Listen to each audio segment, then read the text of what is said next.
So at one point, they came to me and said, Kelly, we'd like you to do television work for the network. This is back in the days when everything I did was tied to audio. I came on board as a studio producer, so I had to produce segments where people came in, read show content, and we packaged that up and ran them on what was then VoicePrint, which would become AMI Audio. I moved into a coordinator position, so I did some training and pulling of items for people to read for a little while, and that was my second job at the network. Then David Arrington, President and CEO, came on board. And David, as he was going to guide us into the AMI TV realm, wanted to get crews across the country in some form, bringing stories to the audience. And he came to me and said, I'd like you to be one of them. Well, again, I had no experience, and I'll be honest, I really wasn't, and you won't believe this, interested in television. Why?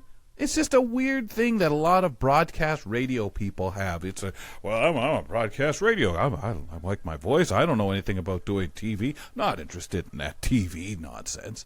I think that's kind of where I was growing up. That's what my interest was. So I was interested in being able to do something that I could have a bit of control over when I would do it, when I wouldn't. So I picked and chose, and I think that was David's way of being flexible and getting me interested. I think what really got me interested is at one point, they were smart enough to send me out to cover the Toronto Blue Jays. And I had a wonderful interview with Vernon Wells, spilled his coffee on him, but, can't have it 100% perfect, close to. And we had a great talk. But the thing that dawned on me as I knew I was going to be transitioning into this national reporter role is I needed to know more about the disability community. I was not an advocate. Definitely I was a participant in the community, but not enough to say, hey, I understand all of there is to understand about the disability community. I wouldn't even say that now. The thing that dawned on me is I needed to be a part of something that reflected that. And I was. I actually signed up and was picked to be on the London, Ontario Accessibility Advisory Committee Board.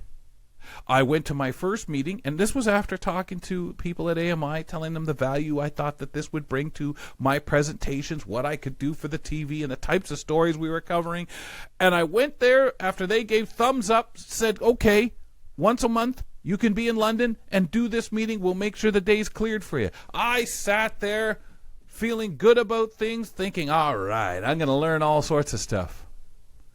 The hardest thing for me to learn was the acronyms. I mean, people were coming at me at that first meeting with all these acronyms. And I'm listening to them and realizing, good heavens, it's going to take me weeks just to sort out the 5 or 6 or 7 acronyms I've heard here in one day. And of course, you have your pride. I'm not going to go up to somebody after the meeting. Hey, can I talk to you? What the hell are these acronyms? So that was how I first thought I'd be a smart guy and get myself ready for doing TV at AMI.